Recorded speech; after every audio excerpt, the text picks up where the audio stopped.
Bonjour à tous et bienvenue pour ce nouvel épisode de l'événement geek. Alors nous partons aujourd'hui à la découverte des 10 lieux à visiter en Roumanie. Restez avec nous à la fin de la vidéo, nous aurons une surprise pour vous. Nous les avons vus pour vous, c'est parti.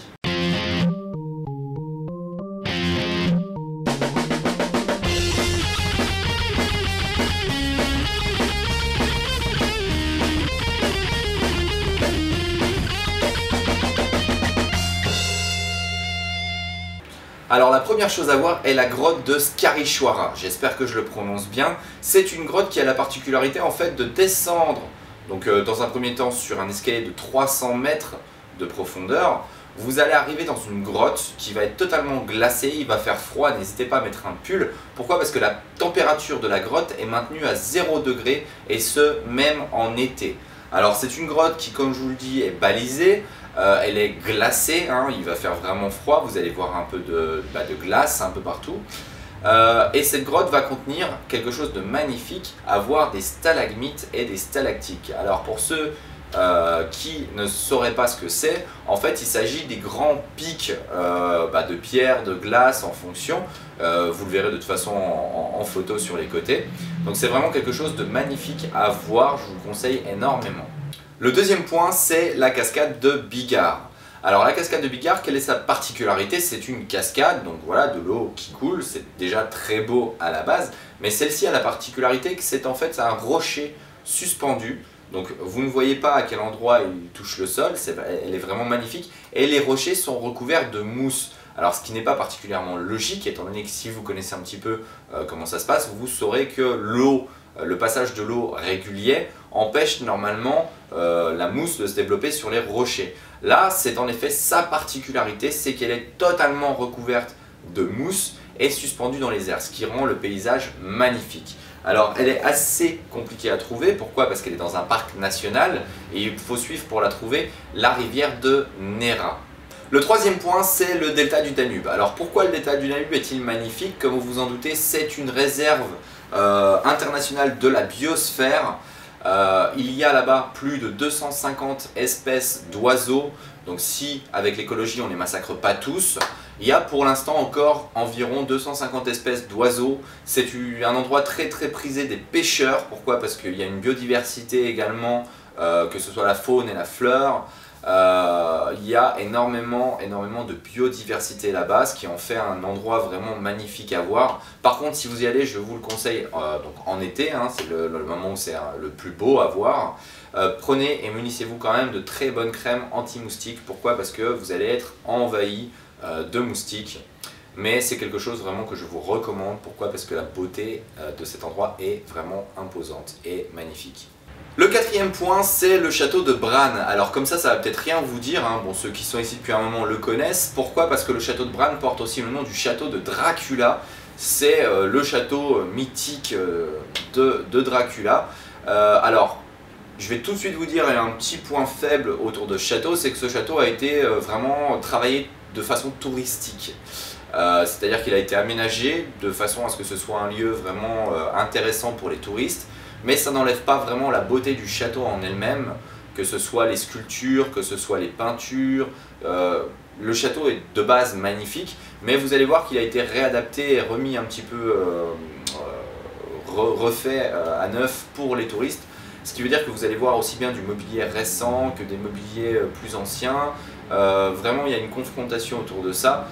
Certaines personnes que je connais qui l'ont visité ont vu aussi bien des jouets de nouvelle génération, des jouets récents, que des choses vraiment beaucoup plus anciennes. Donc le château de Dracula, vraiment très intéressant à voir, mais très touristique. Voilà. Le cinquième point, c'est la Salina Turda. Alors la Salina Turda, bon, je pense que vous avez dû comprendre ce qu'est la salina, hein, c'est la saline. C'est une mine de sel vraiment très intéressante, c'est une ancienne mine de sel. Elle a été réaménagée au fil des années en centre de loisirs. Vous avez la possibilité de visiter la mine en elle-même, voir comment était produit le sel, comment il était extrait, voir les méthodes de récolte, de minage du sel.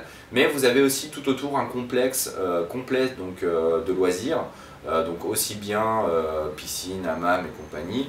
Vous avez vraiment énormément de choses à faire, ce qui en fait un lieu vraiment intéressant quand vous êtes en famille ou quand vous êtes en couple, même seul, hein, pour ceux qui n'ont pas d'amis. Vous pouvez vraiment faire ce lieu, c'est un lieu vraiment intéressant, très intéressant. Encore une fois, ça se passe dans des grottes et c'est vraiment superbe à voir. En 6e position, j'ai mis les monastères de Bukovine.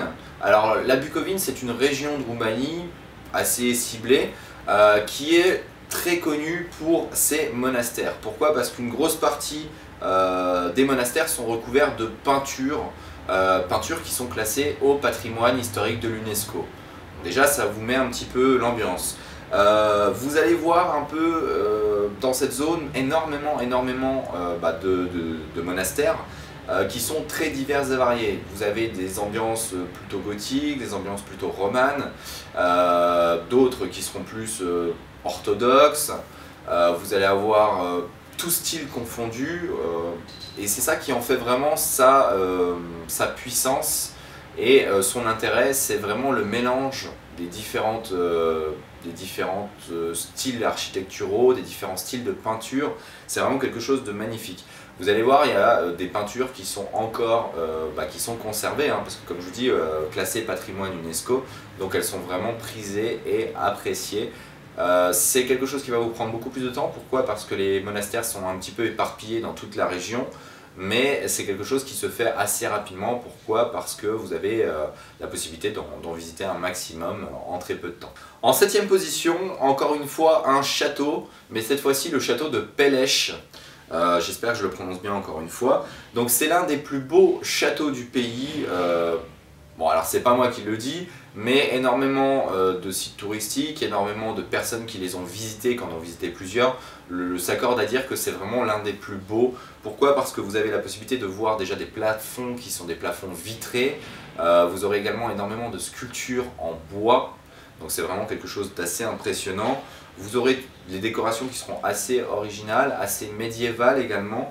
Vous pourrez visiter le bureau personnel d'un roi de Roumanie, le roi Carol Ier, donc qui est l'un des instigateurs de ce château.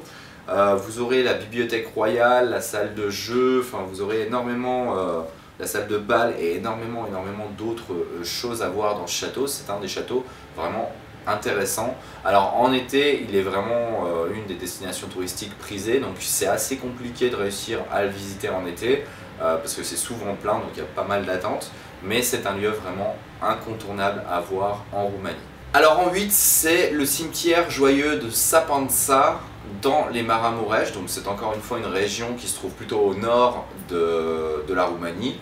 Le cimetière joyeux, sa particularité, c'est comme vous vous en doutez un cimetière, mais le terme de joyeux a été employé, pourquoi? Parce que c'est des cimetières qui sont remplis de petites stèles en bois, donc comme des petites maisonnettes, avec chacune une peinture, une gravure, un poème, une poésie qui représentait, qui se rapporte à la vie de la personne qui est enterrée. Alors je m'exprime, c'est comment dire, des couleurs vives en général, et c'est toujours des choses qui représentent sa vie, donc soit sur son métier, soit sur ce qu'il aimait, des scènes de sa vie ou les causes de sa mort. Et c'est quelque chose vraiment, il y a pas mal de poésie, il y a pas mal de choses là-dedans, avec des poèmes humoristiques, des poèmes nostalgiques. Donc c'est vraiment quelque chose d'intéressant à voir, vous pouvez passer de stèle en stèle. C'est quelque chose, voilà, le cimetière joyeux de la région des Maramureș. En 9, c'est la statue géante en pierre de Decebal. Alors c'est une statue qui est vraiment la plus grosse d'Europe, en pierre, et qui représente le visage d'un ancien roi dace, Decebal. Alors la statue est au bord du Danube, donc vous pouvez la voir vers les villes de Porto de Fier, donc qui est une ville au sud-ouest de la Roumanie, pas très loin de la frontière avec la Serbie. Elle fait 55 mètres de haut pour 25 mètres de large. C'est vraiment, comme vous pouvez le voir sur les photos, quelque chose de magnifique. En 10e, et pour finir, j'ai mis quelque chose d'un peu plus typique, d'un peu moins facile à visiter. C'est les routes de Transfagaraș. donc en français Transfagarașan. C'est une route donc, qui a été construite pendant la période un petit peu communiste, vers les années 30. Elle a été, donc c'est quelque chose qui est un peu moins joyeux. Cette route a coûté la vie à des centaines de personnes qui sont mortes en la construisant. C'est une route où vous ne pouvez pas dépasser une vitesse maximale de 40 km/h. Pourquoi? Parce que c'est une route qui est extrêmement sinueuse. Elle est très appréciée des gens qui aiment la conduite, qui aiment le pilotage. Pourquoi? Parce que c'est une route qui est extrêmement compliquée à prendre avec énormément de virages. Donc voilà, c'est quelque chose d'assez beau. Pourquoi? Parce que quand vous êtes en haut, vous avez une vue sur vraiment toute la vallée et sur une grande partie de la route. Alors la route fait plus de 100 km, je crois que c'est 114. Donc elle est vraiment très belle à voir. Merci à tous d'avoir regardé cette vidéo, donc j'espère qu'elle vous a plu. Si vous avez envie d'avoir plus de détails à propos des choses que je vous ai présentées aujourd'hui, je vous invite à vous rendre sur le site de Lejean Travel, donc le site d'un ami en Roumanie, qui a réalisé plein de découvertes de ces lieux, qui a écrit un blog autour de ces lieux en racontant son expérience personnelle. Donc je vous mettrai le lien en description. C'est grâce à lui qu'on a réussi à réaliser une partie de cette vidéo et avoir autant de détails sur les lieux. Pourquoi? Parce que certains lieux je ne les ai pas faits. Également, une fois n'est pas coutume, nous avons une agence de voyage, donc Bonjour Roumanie, qui nous a offert pour vous des bons de réduction, donc à savoir des bons de réduction de 20 € sur vos voyages avec eux. Donc tout ce que vous aurez à faire pour ça, c'est de mettre le code l'événement geek, donc que je vais vous mettre à l'écran et également en description avec leur site internet. Quand vous leur donnerez ce code, vous aurez une réduction de 20 € sur vos voyages jusqu'au 31 mai 2019, donc vous avez un petit peu de temps pour voir venir.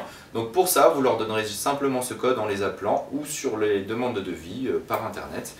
J'espère en tout cas que cette vidéo vous a plu, donc n'hésitez pas à commenter, liker, partager la page, la vidéo sur les réseaux sociaux, ça va vraiment nous être d'une aide précieuse.